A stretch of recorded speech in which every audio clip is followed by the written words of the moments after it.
So do you have one of these old wringers? Yeah, this isn't a wringer washer, but it is a wringer for the wash tubs. If you have the same problem I do, where these rollers are completely aged up and wore out, I'll show you how you can fix that fairly easily. So today, we're going to work on this old wringer. This is what we put the wash tubs on. And as you can see, the rubber on these wringer wheels are badly cracked from age. But I have a solution for that. Let me show you. So the solution is to turn those down on the lathe, either that or the drill press, whatever I can find to stick that in to sand it down, and then put on this vinyl tubing. And I'm thinking that's going to work well, putting a new spin on the wringer. What do you think? Can we do that? Well, of course we can. What were you thinking? But many of the things that we found that were wrong when my son and I were looking at this, there's some metal bits that are on another one we found on Marketplace, and from this one metal bit to that metal bit should be a spring, a metal spring, kind of like a leaf spring in a car, but a heck of a lot smaller and needing less pressure to activate it. So we're going to have to come up with something there, as well as the bolts that go in the holes here, push down on that to put pressure on the rollers. But first we'll have to take this apart, and there are gears inside there. Let me see if I can show you there. Can you see the gears? There's a gear on the upper wheel and the lower wheel, so that holds together as one. So that's the way they took care of that. We'll take a closer look when we get inside. So you have to ask yourself before you start this, how hard is it going to be to get those rollers out? Well, you take the two bolts out here. You can see that's out now. You see where the bearing blocks would push down onto the boards here. So in other words, there would be screws that push down on this bit. So that comes out, this comes out, and there's those metal bits I was telling you that there's supposed to be a spring in. So we'll go ahead and set them upright, because that looks like the way they want to roll out of there. But that should be holding a spring inside of it. So that's missing parts. Now we should just be able to pick up this whole rail here, and it looks like it's a two-piece. Oh yeah.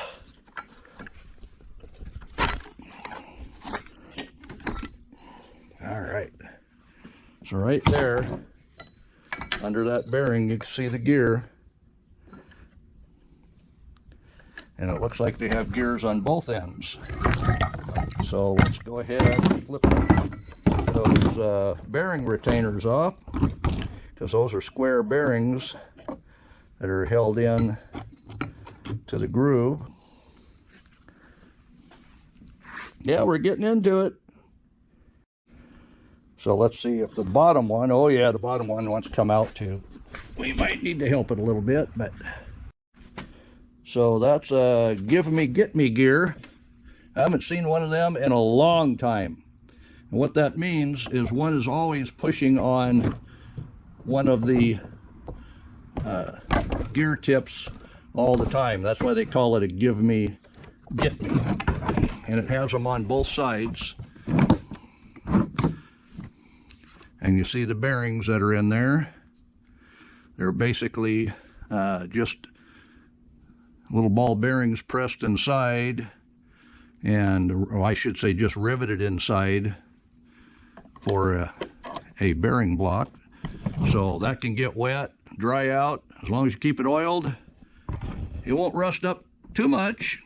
I got one here. Where is that? It's here somewhere. Oh, here it is. But we'll go ahead and chuck this up on the drill press, see if we can't get a straight edge figured out for it, and get it whittled down where we can put the donor vinyl around it. So to get the vinyl tube on, I have to figure a way to sand that down or use a wood lathe tool or something to get that rubber down, but then I have to slide it past to get me gear. And you see there's you see it, the little set, it goes all the way through, and then they hammered it over. I have to push one of those out on one end or the other, and I guess whichever one comes out first, but I've got it oiled up and hoping to be able to slide that gear off of the shaft. We'll sand that up a little bit, and then we'll go ahead and put this in the, maybe just the drill press, and then I'll have a hole down here and a board on the table where we can just sand that off easily rather than trying to chuck that up on the only lathe I have is a wood lathe that will hold that. But we'll figure this out. We'll go ahead and get that pin popped out. I thought I'd give you an update before I tried it. So that's a small end, so I think I'll drill that off.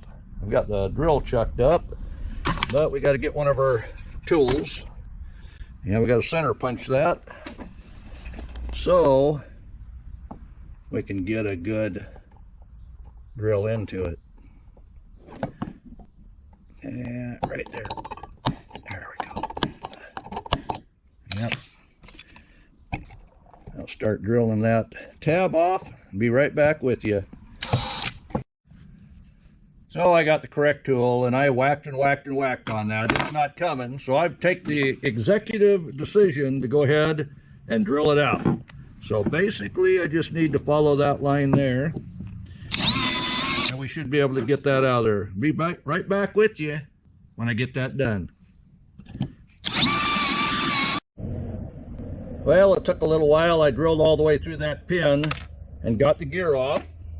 That's good. Now we'll go ahead, chuck that up in the drill, and take some of this ugly off.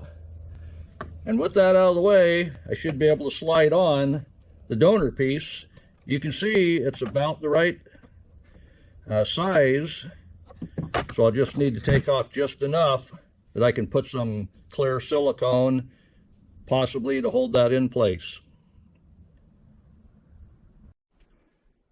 So if you have a big drill press, this is going to work a lot better. But I don't know how many of you know there's 3 holes in your chuck, and you should tighten each one of them because you'd get more pressure on all of it. So let's go ahead and see if this is gonna, I've got this table loose at the bottom. Let's see how square this is.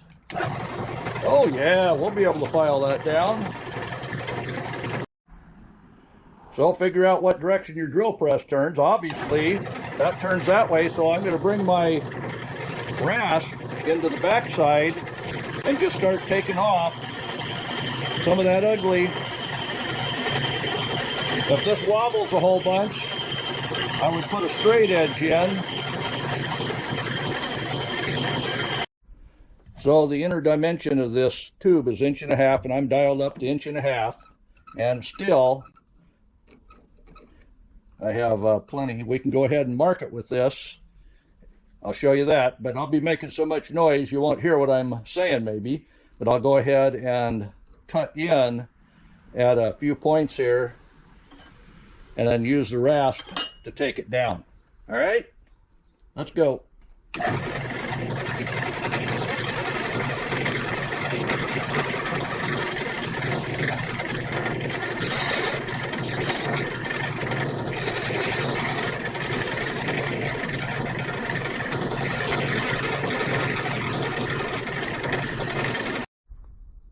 So that's a woodworking trick if you have a wood lathe to get your depth that you want everything, and then work down to it. So we're using a couple of cross carpentry to washing machine or mechanics? I don't know. Let me know in the comments.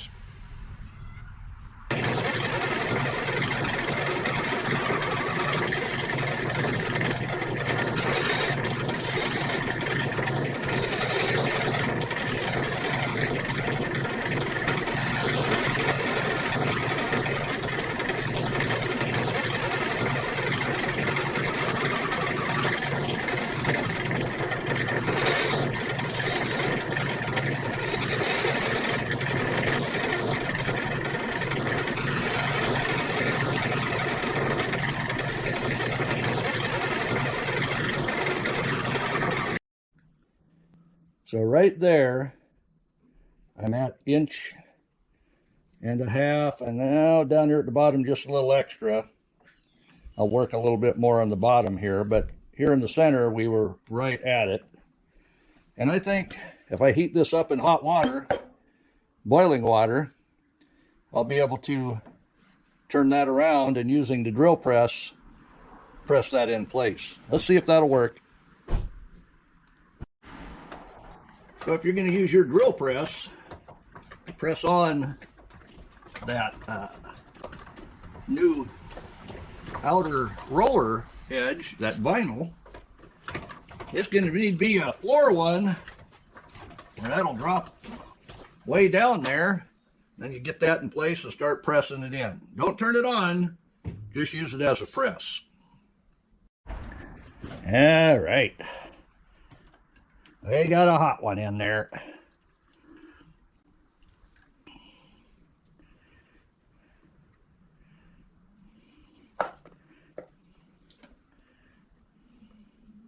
Let's see if that'll even press on. Oh yeah, it's going on.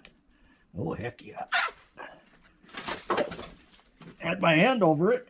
Oh, we didn't even need to use it as a press. But I do got to get it up a little bit more.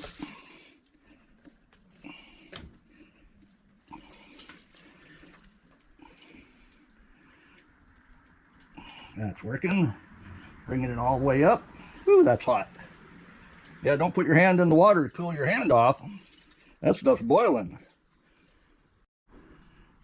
So I'm going to give that a little bit of a press. I've got a couple of my roller dies here.